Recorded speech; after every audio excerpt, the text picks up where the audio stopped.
오늘 말씀은 사도행전 2장 14절에서 36절까지입니다. 상당히 긴 본문이 될 텐데 베드로의 설교 말씀을 전체를 한번 들어보는 것도 좋을 것 같아서 시간이 좀 걸리더라도 사도행전 2장 14절에서 36절까지 읽도록 하겠습니다. 베드로가 11사도와 함께 서서 소리를 높여 이르되 유대인들과 예루살렘에 사는 모든 사람들아, 이 일을 너희로 알게 할 것이니 내 말에 귀를 기울이라. 때가 제3시니 너희 생각과 같이 이 사람들이 취한 것이 아니라 이는 곧 선지자 요엘을 통하여 말씀하신 것이니 일렀으되 하나님이 말씀하시기를 말세에 내가 내 영을 모든 육체에 부어주리니 너희 자녀들은 예언할 것이요 너희의 젊은이들은 환상을 보고 너희의 늙은이들은 꿈을 꾸리라. 그때에 내가 내 영을 내 남종과 여종들에게 부어주리니 그들이 예언할 것이요 또 내가 위로 하늘에서는 기사를 아래로 땅에서는 징조를 베풀리니 곧 피와 불과 연기로다. 주의 크고 그 영화로운 날이 이르기 전에 해가 변하여 어두워지고 달이 변하여 피가 되리라. 누구든지 주의 이름을 부르는 자는 구원을 받으리라 하였느니라.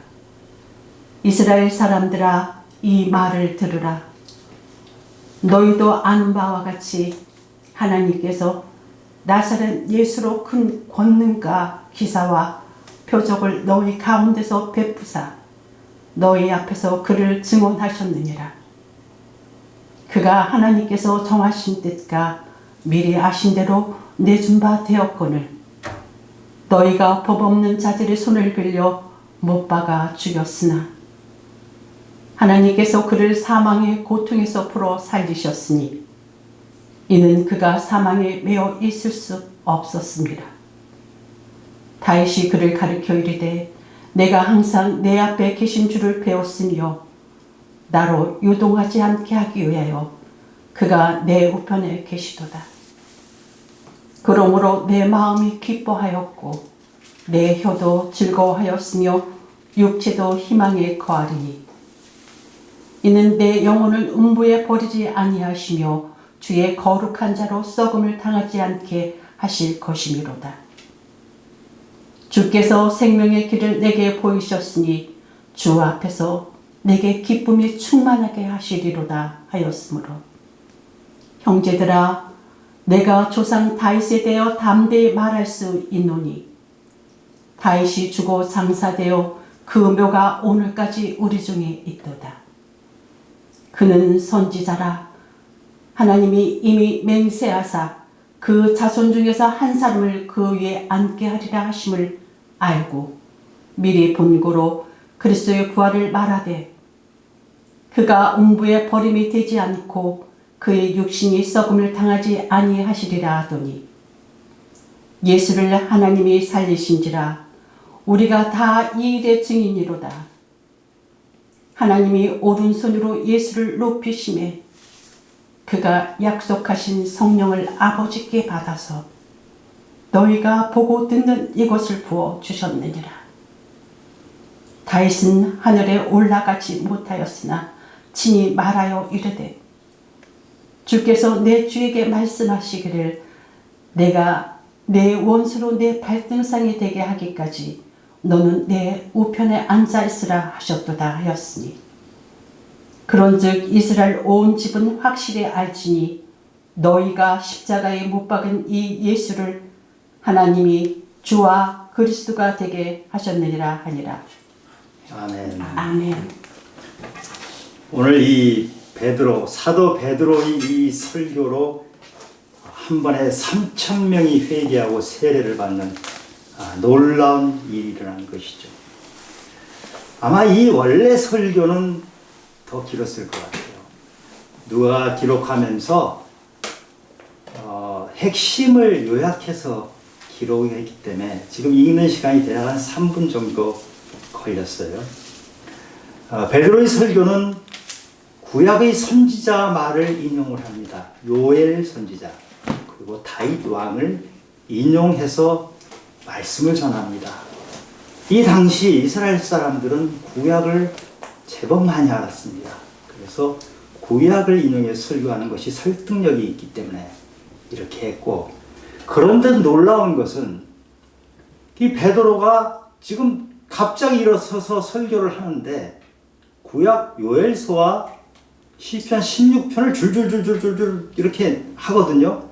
이것은 베드로가 구약을 물론 알기도 했겠지만 성령이 감동을 주셔서 성령의 능력으로 성령이 충만해서 이렇게 하는 것으로 그렇게 보입니다. 아멘.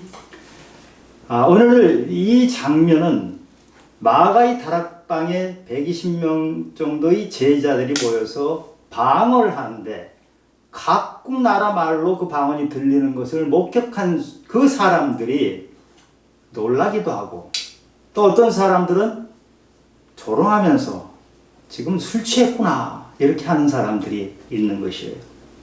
그래서 베드로가 일어나서 11명의 사도들과 함께 지금 베드로가 이게 설교를 하는 것이에요. 사람들아, 지금 시간이 몇 시냐? 3시다. 당시 3시는 지금으로 치면 9시거든요. 오전 9시. 오전 9시에 누가 술을 먹느냐? 이스라엘 사람들은 오전 9시에 술을 먹는 사람이 없어요. 술 취한 것이 아니다. 이것은 요엘 선지자가 이미 구약에서 다 예언한 대로 성령이 임하셔서 이런 일이 일어난 것이다 하면서 지금 말씀을 전해주는 거예요.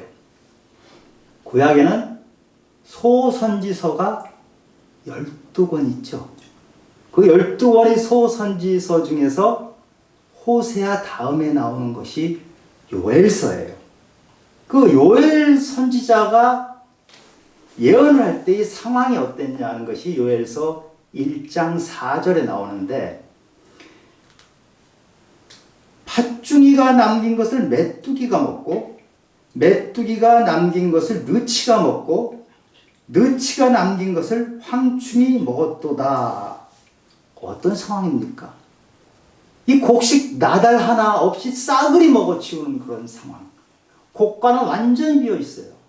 사람들은 다 굶주리고 가축들도 굶주려서 울부짖는 그 재앙의 때입니다.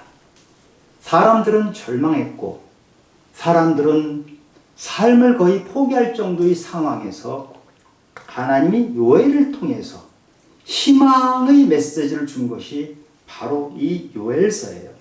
그 요엘서를 17절부터 21절까지 지금 인용을 하고 있죠. 17절에 보니까 하나님이 말씀하시기를 말세에 내가 내 영을 모든 육체에 부어주리니 너희 자녀들은 예언할 것이요 너희 젊은이들은 환상을 보고 너희 늙은이들은 꿈을 꾸리라.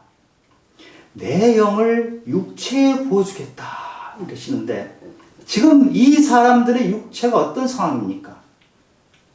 하나님을 떠나서 영이 다 죽어버리고 육체만 꼬실꼬실 메말라 있는 그런 상태예요. 우리가 에스골 골짜기 뼈들이 바짝 마른 뼈들이 나오죠. 그것처럼 이 사람들은 지금 살았다고 하지만 거의 죽은 시체나 비슷한 상황에 살고 있어요. 이것을 요즘 말로는 좀비라고 하더구만요. 요엘서에서는 이렇게 말씀하십니다. 너희들이 이제라도 늦었지만 돌아와라. 너희들이 옷을 찢지 말고 너희들 마음을 찢어라. 너희들에게 내가 새 영을 보여줄 것이다. 하나님의 새 영이 뭐예요? 성령이죠. 영은 살리는 영이에요. 성령이 들어가면 살립니다. 생기가 들어갑니다. 에스겔 골짜기 그 바짝 마른 다 죽어버린 희망이 없는 그 뼈다귀들에게 생기가 들어가니까 살이 붙어서 살아나잖아요. 지금 그 말씀을 하시는 거예요. 너희들에게 내 영이 들어가면 너희들이 살아나고 소망을 가질 터인데, 그것은 어린아이들도 그렇고 청년들도 그렇고 늙은이까지도 마찬가지로 소망을 가지고 꿈을 꾸면서 살아갈 것이다 하면서 말씀을 이어가는 것이에요. 성령이 임하면 자녀들이 예언을 한다고 해요. 어린아이들이 예언을 해요. 어린아이들은 연약한 존재죠. 어린아이들은 순수해요. 자기 스스로 자기 힘으로는 세상을 이겨나가기는 쉽지 않은 애들이에요. 교만할 수가 없는 것이 어린아이예요. 하나님이 말씀을 어린아이들에게 주면 어린아이들은 그 말씀을 오염되지 않은 상태에서 그대로 다시 전합니다. 그것이 예언이에요. 예언은 미래를 향해서 얘기하는 것인데 그 예언을 하나님의 메시지를 듣는 그 사람들이 깨우치도록 하는 것이 예언의 목적이에요. 우리가 점을 치는 사람들이 있죠. 혹시 권사님들 지금도 혹시 점 치러 다니십니까? 점을 치는 사람들이 뭐를 물어봅니까? 이사를 동쪽으로 갑니까? 서쪽으로 갑니까? 사업을 더 늘려야 돼요? 닫아야 돼요? 뭐 이런 것들을 물어보잖아요. 그런 점 치는 게 아니고 예언은 목적이 우리를 깨우치는 것이에요. 깨닫는 것이 바로 예언의 목적이에요. 어린아이들이 예언을 한 유명한 이야기가 있습니다. 어거스틴이라고 아시죠? 어거스틴이 인생의 고민을 가지고 있는데 도저히 풀 수가 없어요. 그래서 방랑을 합니다. 오랜 시간 방랑을 하고 떠돌아다니고 그리고 어떤 여인을 만나서 사생활을 하고 또 만이교란 그런 종교에 심취해가지고 빠져들기도 하고 방탕한 생활을 하는 것, 주지육림의 삶을 사는 것이에요. 지금 좀비같이 이 시체같이 살아가는 삶을 살아가던 그 어거스틴, 어느 날 바깥에서 아이들이 노래소리가 들려요. 그 노래소리를 가만히 들어보니까 성경을 펼치고 읽어라, 성경을 펼치고 읽어라 이런 내용이에요. 그래서 그 아이들이 노래소리대로 성경을 펼쳤어요. 펼쳤는데 펼쳐진 곳이 로마서 13장 13절 14절 말씀이 눈에 들어왔어요. 낮에와 같이 단정히 행하고 방탕하거나 술 취하지 말며 음란하거나 호색하지 말며 다투거나 시기하지 말고 오직 주 예수 그리스도로 옷 입고 정욕을 위하여 육신의 일을 도모하지 말라. 딱 자기에게 하는 얘기예요. 요한복음 8장에 보면 음행했던 여인에게 예수님이 말씀하세요. 나는 세상의 빛이니 나를 따르는 자는 어둠에 있지 아니하고 생명의 빛을 얻으리라. 어거스틴이 지금 이 성경 구절을 읽으면서 자기에게 빛이 들어오는 걸 느꼈어요. 어둠이 물러가고 새 생명을 얻는 놀라운 충격을 받았어요. 어거스틴이 그때부터 자기 과거를 다 정리해버리고 새로운 삶을 살게 된 것이죠. 이 어거스틴이 바로 우리 삼위일체론을 정립한 사람이고 기독교의 기초를 놨던 사람이에요. 아마 사도 바울 이후로는 가장 탁월하고 위대했던 그런 신학자라고 할 수 있죠. 이 어거스틴에게 들려줬던 어린아이들의 노랫소리, 이것이 바로 예언이에요. 깨닫게 하는 것. 탁 충격을 줘서 깨닫게 해서 어거스틴을 완전히 다른 사람으로 바꿔냈던 것이에요. 성령이 임하면 젊은이들이 환상을 본다고 했어요. 환상, 비전이라고 하죠. 비전. 원래 젊은이들은 환상을 보는 사람들이에요. 비전이 있는 사람들이에요. 젊은이들은 현재를 사는 사람들이 아니고 미래를 사는 사람들이에요. 도전을 하는 사람들이에요. 용기 있게 현실이 아무리 어렵더라도 뚫고 나가는 사람들이 젊은이들이에요. 그런데 영이 죽어버린 젊은이는 항상 암담합니다. 미래가 보이질 않아요. 절망하고 포기해요. 나이는 젊었지만 미래를 보지 못하고 용기를 가지고 도전하지 못하는 젊음은 이미 젊음이 아니거든요.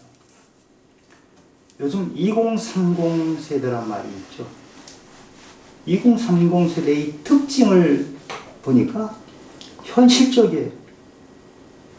젊은이 특징은 미래지향적인 것인데 지금 2030 세대는 현실적이에요. 그리고 개인주의라고 해요. 젊은이들의 특징은 개인주의가 아니고 사회를 위해서, 국가를 위해서 헌신하고 몸을 바치는 것이 젊은이들의 특징이에요. 그래서 군인도 하잖아요. 늙은 사람들 군대 갔다 오면 나라를 위해서 싸우겠어요? 젊은이들은 나라를 위해서 싸울 수 있는 사람들이기 때문에 젊은이라고 하는 것이에요. 그런데 요즘 이 젊은을 뭐라고 얘기하냐면 삼포 세대라고 해요. 세 가지를 포기했다. 연애도 포기했고, 결혼도 포기했고, 출산도 포기했다. 지금 우리나라 출산율이 가장 최근에 나온 자료를 보니까 0.75. 이 세계에서 가장 출산율이 낮은 나라입니다. 남녀가 결혼하면 애를 둘 낳아야 인구가 유지가 되잖아요. 근데 남녀가 결혼해서 둘이 아니라 0.75명을 낳으면 길게 가면 인구가 3분의 1로 줄는 것이잖아요. 세계의 석학들이 우리나라를 보면서 인구가 붕괴하고 있다. 사회가 붕괴하고 있다. 이렇게 얘기를 하고 있습니다. 그런데 3포 세대만이 아니고 제가 인터넷을 찾아보니까 5포 세대, 7포 세대, N포 세대 도대체 뭐를 다 포기하고 사는 건지 여기엔 우리 어른들의 잘못이 많이 있어요. 우리가 나누지 못했던 것, 우리가 믿음 안에서 그들을 격려하지 못했던 것들, 가르치지 못했던 그 잘못이 있어요. 젊은이들의 잘못만이라고 할 수가 없어요. 영이 죽어버린 젊은이들은 이렇게 포기하고 사는 것이 당연한 거로 아는 거예요. 현실에서 벗어나지 못하고 현실이란 벽 속에 갇혀 지납니다. 그러나 이 젊음에 하나님의 영이, 성령이 임하면 미래를 보게 돼요. 비전을 가지고 용기를 가지고 도전을 하는 것입니다. 젊은이들은 약간 무모한 것이 정상이에요. 무모하게 도전할 수 있는 게 젊은이에요. 늙은이들은 무모한 것을 할 수가 없어요. 늙은이들에게 성령이 임하면 꿈을 꾼다고 얘기해요. 늙은이는, 저도 이제 늙은이 축에 들어갑니다만 어떤 사람들을 얘기합니까? 인생 살 만큼 산 사람들, 죽음이 그리 많이 남지 않은 사람들, 꽃을 치면 꽃이 이미 시들어요. 시들어서 이제는 더 이상 아름답게 필 수 있는 그런 것이 없어요. 한물 갔다고도 얘기하죠. 그냥 주저앉아서 뭉개고 산다, 이렇게 나쁘게 표현도 하죠. 그런데 이렇게 사는 그 늙은이들에게 성령이 임하면 꿈을 꾼다. 새로운 도전을 한다는 것이에요. 성경에 보면 이렇게 도전한, 꿈을 가졌던 사람들이 나옵니다. 아브라함이 75세 아비, 고향, 친척 다 떠나고 낯선 가나안 땅으로 가요. 75세 그 당시에 낯선 가나안 땅을 간다는 것은 목숨을 거는 것이나 마찬가지예요. 자기가 지금까지 살아왔던 기반을 다 허물어버리고 새롭게 가는 것은 보통 늙은이는 할 수 없는, 꿈을 가진 자만이 할 수 있는 것을 아브라함이 했던 것이에요. 그러니까 하나님께서 그에게 100세의 자식을 준 거예요. 또 한 사람, 모세. 모세는 80세에 그 히브리 노예들, 200만 명에 가까운 히브리 노예들을 이끌고 가나안까지 끌고 갔던 대단한 사람이에요. 꿈을 가진 사람이 아니면 그 40년 내내 그 불평 원망하던 그 사람들을 끌고 어떻게 광야길을 가겠습니까? 모세가 꿈을 가졌기 때문에 그런 사람들을 이끌고 갔어요. 그러니까 모세는 120세에 죽었는데 죽을 때 눈이 흐리지 않았고 기력이 쇠하지 않았다. 이게 꿈을 가진 사람들의 특징이에요. 꿈을 가진 사람은 눈이 흐리지 않아요. 꿈을 가진 사람은 기력이 쇠하지 않아요.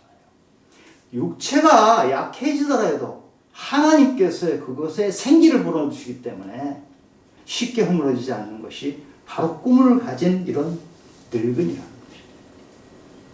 하나님께서 우리에게 성령을 주시면, 성령이 임하면 어린아이건 젊은이건 늙은이건 이렇게 소망을 가진 삶, 비전을 가진 삶, 꿈을 가진 삶으로 살아낸다는 말입니다. 베드로는 요엘서를 계속 인용합니다. 21절에 보니까 누구든지 주의 이름을 부르는 자는 구원을 받으리라. 아멘. 로마서 10장 13절에서 사도 바울이 똑같이 인용했던 말이에요. 주의 이름을 부르는 자는 우리가 입술로 부르는 것이 아니고 나의 영혼으로 주님을 주님으로 부르는 자. 어떤 사람들이죠? 제가 죄인입니다. 저는 연약합니다. 내 힘으로는 아무것도 할 수 없습니다.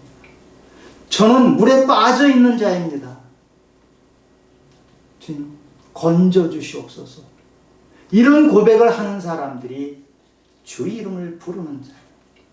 주의 이름을 부르는 자는 주님께서 손 내밀고 구원해 주시고 만나 주시는 것이죠. 아멘. 그런데 그렇지 않은 사람들이 있죠. 내가 너무나 의롭다. 하나님의 의가 아니고 내 의로 인생을 살아가겠다는 사람들이 있어.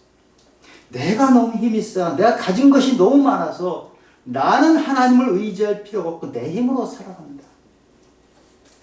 내 인생의 주인은 바로 나다. 내가 내 인생을 다 개척해 나가는 것이지 하나님이 설 자리가 없어요. 주의 이름을 부르지 않습니다. 지금 이스라엘 백성들이 바로 그런 상황이에요. 이 사람들은 주의 이름을 부르지 않았어요. 자기 의로 살아가는 사람들이었어요. 그러니까 메시아로 이 땅에 오신 예수님을 알아보지 못하고 십자가에 못 박아버리신 거예요. 지금 베드로는 백성들에게 이렇게 설명합니다. 예수님이 어떤 분이었냐? 너희들에게 기적을 베풀어주고 너희들이 아플 때 너희를 고쳐줬던 그런 분 아니냐? 아마 앞에 있는 백성들 중에는 예수님이 만져줬던 사람이 있을지도 몰라요. 눈먼 자가 눈을 뜨고 그 자리에 앉아 있을지도 몰라요. 그 사람들에게 예수가 권능과 기사와 표적으로 이 땅에서 너희들과 함께 하지 않았느냐. 그런데 너희들은 도대체 그 예수에게 어떻게 했느냐? 꾸짖는 것이에요. 23절에 보니까 그가 하나님께서 정하신 뜻과 미리 아신 대로 내준 바 되었거늘 너희가 법 없는 자들의 손을 빌려 못 박아 죽였다. 예수님은 구약에 예언된 그대로 하나님께서 말씀해 주신 그대로 육신을 얻고 이 땅에 오셨어요. 메시아가 하나님의 아들이 하나님이 이 땅에 육신을 입고 왔는 백성들은 그를 보지 못하고 십자가에 못 박아버렸어요. 우리 사도신경에 보면 예수님이 본디오 빌라도에게 고난을 받아 십자가에 못 박혀 죽으셨다 이렇게 나오죠. 사실은 본디오 빌라도가 죽인 것이 아니고 백성들이 죽였고 빌라도는 손만 빌려준 것이에요. 여기 지금 법 없는 자들이 손을 빌렸다는 것이 빌라도와 같은 사람들이 손을 빌렸는데 죽인 것은 바로 너희들이다. 예수님께서는 이 땅에 십자가를 지으려고 오신 분이에요. 십자가는 예수님이 사명의 십자가였고 예수님이 영광의 십자가였어요. 그러나 백성들에게는 부끄러운 십자가예요. 하나님이신 예수님, 메시아로 이 땅에 오신 예수님을 알아보지 못하고 못 박아버린 그 십자가, 통한의 십자가입니다. 고린도전서 1장에 보면 십자가의 도가 멸망하는 자들에게는 미련한 것이라. 십자가를 알아보지 못하는 미련한 자들, 바로 이 사람들이 미련한 십자가를 가지고 있는 사람들. 주 이름을 부르는 자가 되지 못하고 주를 못 박아버린 사람들이 바로 이 사람들인 것이죠. 베드로는 이것을 지금 질책하고 있어요. 베드로가 성령이 충만하니까 너무 담대해요. 겁이 없어요. 과거의 베드로 같으면 이런 말을 어떻게 합니까? 지금 수천 명 앞에서 너희들이 십자가에 예수를 못 박았다. 이렇게 꾸짖는 담대함이 나오는 거예요. 두려움이 없어져 버렸어요. 그런 놀라운 것은 백성들이 반응이에요. 백성들이 이런 얘기를 들었으면 우리가 언제 예수를 그렇게 했냐 이러면서 돌팔매질을 할 것 같은데 지금 베드로가 성령에 충만해서 설교를 하니까 압도되어서 어찌할꼬 이런 상황으로 돼버린 거예요. 자기 죄를 들여다보게 되는 거예요. 백성들의 죄가 무엇입니까? 예수를 왜 죽였습니까? 예수를 죽인 이유가 첫 번째는 신성모독으로 몰았죠. 예수가 자기가 하나님의 아들이라고 얘기한다. 그런데 예수님은 자기가 하나님의 아들이니까 아들이라고 한 것이요. 이게 신성모독이 아니죠. 그런데 신성모독으로 몰아갔어요. 빌라도가 백성들이 그 얘기를 듣고 나는 너희들 종교적인 이유로 사형에 처할 수 없어. 그러니까 그 다음에 한 것이 뭐예요? 반역죄로 몰았잖아요. 우리에게는 로마 황제만이 유일한 왕이시다. 아니 로마 황제가 있어서 자기들은 해방시켜달라고 했던 백성들이 예수를 빌라도 앞에 꺼내놓으면서 우리 황제, 우리 왕은 로마 황제밖에 없다. 그런데 예수가 왕이라고 칭했다. 예수님은 왕이라고 칭했죠. 하나님 나라의 왕이라고 칭했어요. 이 땅의 왕이라고 칭한 적이 없어요. 그런데 이렇게 몰아서 결국은 예수를 십자가에 못 박은 것이 바로 이 백성들이에요. 그런데 그때 진짜 반역자 바라바를 풀어주라고 했던 사람들이 백성들이에요.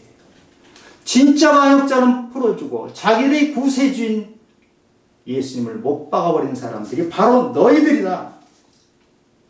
그런데 이 백성들이 지금까지는 자기들의 죄를 보지 못했어요.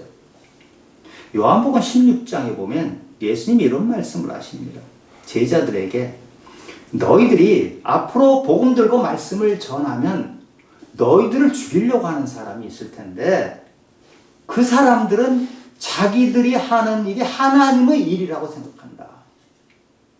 백성들은 예수를 십자가에 매달면서 그것이 자기들이 하나님의 일을 한다고 착각을 하고 있었던 사람.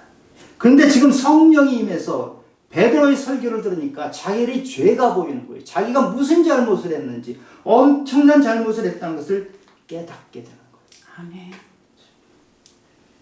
이때 베드로가 설교를 이어갑니다. 너희들이 그렇게 죽여버린 예수를 하나님이 살리셨다.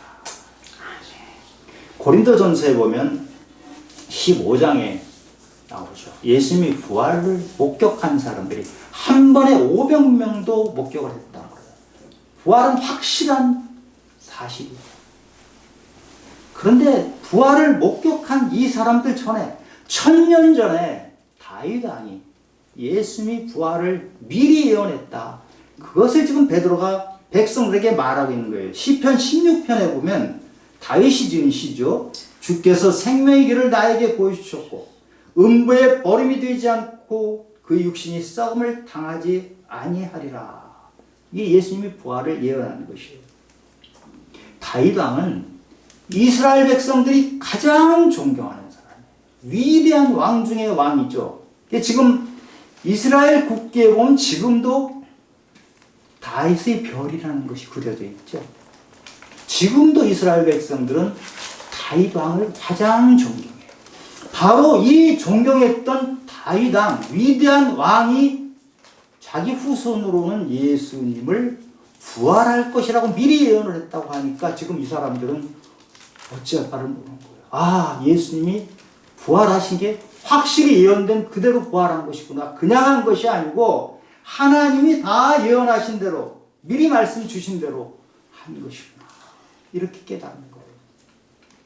베드로 설교의 결론이 36절입니다. 그런즉 이스라엘 온 집은 확실히 알지니 너희가 십자가에 못 박은 이 예수를 하나님이 주와 그리스도가 되게 하셨느니라. 아멘. 예수는 빌라도가 아니라 너희들이 죽였다. 그런데 그 예수를 하나님이 다시 살리셔서 지금도 하나님 우편에 계시는 분이 바로 예수입니다. 그리고 그 예수님이 너희 주이시고 그리스도 메시아이시다. 그런데 너희들은 너희 주 그리고 너희 그리스도인 그분을 너희들은 복받아 죽여버린 자들이다. 얼마나 담대하게 꾸짖습니까? 이 설교를 들은 백성들은 얼마나 뜨끔합니까? 우리가 메시아를 죽였구나. 메시아를 우리가 조상 대대로 기다렸던 그 메시아가 이 땅에 오셨는데 알아보지 못하고 우린 그 메시아를 죽여버렸구나. 그러니 마음에 찔려서 어찌할꼬 이 죄책감에 몸부림친 것이에요. 베드로의 설교를 보면 내용도 감동적이라고 하지만 내용보다 더 감동적인 것은 베드로가 성령이 충만했기 때문에 듣는 사람들에게도 성령이 임해서 어찌할꼬 이런 깨달음이 온 것이에요. 사실 신성모독을 하는 것, 반역을 하는 것은 예수님이 아니고 이 백성들이거든요. 신성모독했잖아요. 하나님의 아들, 하나님, 메시아가 이 땅에 오셨는데 알아보지 못하고 그를 십자가에 못 박은 것처럼 큰 신성모독이 어디 있어요? 예수님은 하나님 나라의 통치자고 왕으로 오신 분인데 하나님 나라의 왕을 알아보지 못하고 이 사람들은 이 땅의 것만 구하고 이들이 믿는 하나님까지도 변질시켜버렸으니까 반역죄를 저지른 사람들이 자기들이 바로 신성모독한 사람들이고 자기들이 바로 반역죄를 저질렀다는 것을 이제야 깨닫는 것이에요. 그래 어찌할꼬 자책을 하는 것이에요. 자책을 하는 것으로 끝나서는 안 되죠. 베드로가 너희들이 회개해라. 마치 우리 요한계시를 보면 사대교회라고 하죠. 가장 악했던 교회. 사대교회 사람들은요. 살아있으나 죽은 자와 같다 이렇게 표현된 사람들이에요. 그들은 옷이 더럽혀졌어요. 행실이 더러웠기 때문에 그들은 죽은 자같이 살았던 거예요. 그래서 그들에게 회개하라. 바로 지금 이 이스라엘 백성들, 베드로의 설교를 듣는 이 사람들에게도 베드로가 너희들 회개해야 된다. 이 말을 주는 거예요. 디모데 전서 2장 4절에 보면 모든 사람이 구원을 받기 원하시는 분이 바로 하나님이시다. 아멘. 에베소 2장에 보면 하나님은 우리에게 믿음을 선물로 구원을 선물로 준다고 했어요. 믿는 자에겐 구원을 주신다고 했어요. 그것이 선물이라고 했어요. 그런데 그 선물을 우리가 더러운 손으로 꾸지꾸지하고 더러운 옷을 입고 받을 수는 없는 것이에요. 옷을 빨아서 깨끗하게 입고 손을 깨끗하게 씻은 상태에서 하나님이 주시는 구원을 받아야 돼요. 지금 베드로가 이들에게 너희들이 그렇게 큰 죄인이지만 너희들이 손을 깨끗이 씻고 옷을 빨고 회개를 하고 받으면 너희들에게도 구원이 이를 것이다. 이 말씀을 주는 거예요. 그러니까 이들이 회개를 하고 3,000명이 서해를 받는 놀라운 역사가 일어나는 것이죠. 바로 이 사람들이 초대교회의 성도들이 된 거예요.